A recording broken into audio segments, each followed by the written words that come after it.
sick. Campaign sick. What's up, you guys? It's Nancy. I have a little bit of a fun one for you today. Going to share a little bit of my personal story, origin story, story of self, and also talk about 5 ways that working on campaigns is like being a spy in the CIA. So let's get into it. A lot of you know, if you have attended a story of self training with me, or if you have been reading my blog for a while, that I didn't always want to work on campaigns. When I was an undergraduate at Tufts University, I really wanted to be a spy in the CIA. It was all I ever talked about, which, side note, I don't know how much talking about it fits with the whole clandestine nature, but it was. All my friends knew it was what I wanted to be.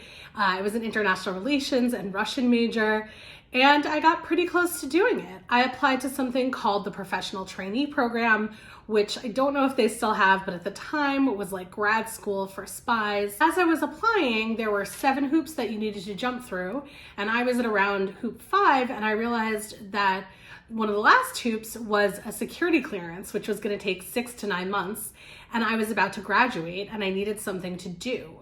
So I went on the Tufts alumni career website and I shot off emails to everyone who had a job that sounded cool to me. I emailed people who worked at Council of Foreign Relations, and I emailed this one guy named Jordan who was a campaign manager. I think at the time he was probably managing a state legislative campaign in Virginia. And he sent me back this lovely long email that I wish I had kept that said, absolutely do it. Working on campaigns is the most fun you'll have in your life. You'll work 14-hour days, but you'll know what you're doing is making a difference. You'll be so tired, you'll wear pajamas to the office, but you'll have beers with congressmen and your coworkers will become your best friends. And I thought, okay, wow. So really not knowing a ton of what it involved and never having been to the Midwest before, I took a job as a field organizer on the 2006 Minnesota Democratic Coordinated Campaign, fell in love with it, and really never looked back. My friends for years joked with me, like, I think you really are in the CIA. Sure, all of a sudden you have to go not talk to us for a couple months because you're in Iowa working on a campaign. Pretty sure they believe me now. I often do wonder what my life would have been like. Probably worse. Pretty glad I did this. And think about what working on campaigns and working for the CIA have in common. So let's talk about them. The first and most important thing is that both jobs are about recruiting people, right? As an operative, you're trying to get people to trust you, to do what you need them to do, whether to get information, give you access to stuff, and it's this symbiotic relationship. You're identifying their needs and providing them. You're also sometimes their real base of support, right? Like, if someone is risking their reputation and life for you, you might be the only person who knows what they're doing. So it's this very like almost caring relationship, the same way that you have with your volunteers, right? You need something from them, but you're also identifying what their needs are and why they might be willing to help you.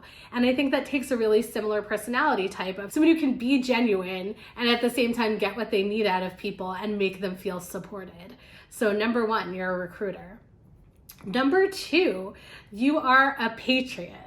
I think one of the things that really appealed to me about working on campaigns was that it called to that same sense of patriotism that interested me in working for the CIA. Now, granted, these are 2 very different forms of patriotism, and I do think people tend to think that working for the CIA has a little bit more of a cynical bent than being a field organizer.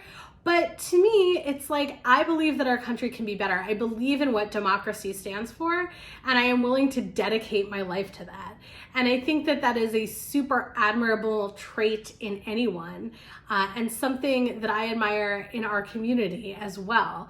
So, you know, as much as we might be critical of our government, critical of our systems working on campaigns, we wouldn't be doing this work if we didn't think that things could get better and that democracy was worth protecting. Number 3 is it is an unusual job choice, right? It appealed to that sense of adventure for me. I didn't want to just move back to New York City, although I love New York City, would love to move there. I didn't want to just go to grad school or take that office job. I wanted to do something dynamic and exciting, and I wanted to be with people I've never been with and do things I've never done and really be on the ground affecting change, like having my hands in the work, being part of the things that really change our country and our communities on a large scale. Working on campaigns and empowering voters did that for me. And I think that's part of what appealed to me about working for the CIA is like, I want to be in the room where it happens. I want to help make that change. And my phone died, but we're back. One other thing that these jobs have in common is that it's about the mission, not the individual, right? Now, this might be a strange thing to hear from me. I obviously have a YouTube channel. I love talking and engaging and being in front of people. But one of the things that both being a spy and working on campaigns have in common is that it's not about the glorification of the person doing the job. The gratification you get is from the success of the mission. And if you're doing a good job, people might not even know what part you had in it. Now, this is not to say that our careers are always a meritocracy, but I do think that valuing the work and being able to pour into a project and see its success come through is something that appeals to me. And finally, we can't end this conversation without talking about one of the biggest things that being a spy in the field and being an organizer in the field have in common, and that is burnout. When I applied to the professional trainee program, I think that you had to be 25 or younger. And that's because the CIA didn't want to invest resources in people who they knew would only be able to be in the field for a couple of years. When I first started field organizing, I was working 12 to 14-hour days every single day, literally having one day off in my first 3 months. Now, this is not sustainable and not something that we should be striving for. That level of intensity appealed to me then, and part of what I want to do with my career now is make things more sustainable for myself and for you all so that people do have more choices and that we're benefiting from our collective wisdom and not burning out so soon and choosing other career paths.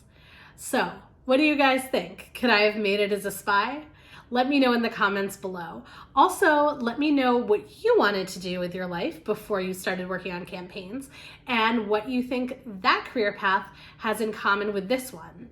Make sure to like and subscribe, or I may have to kill you.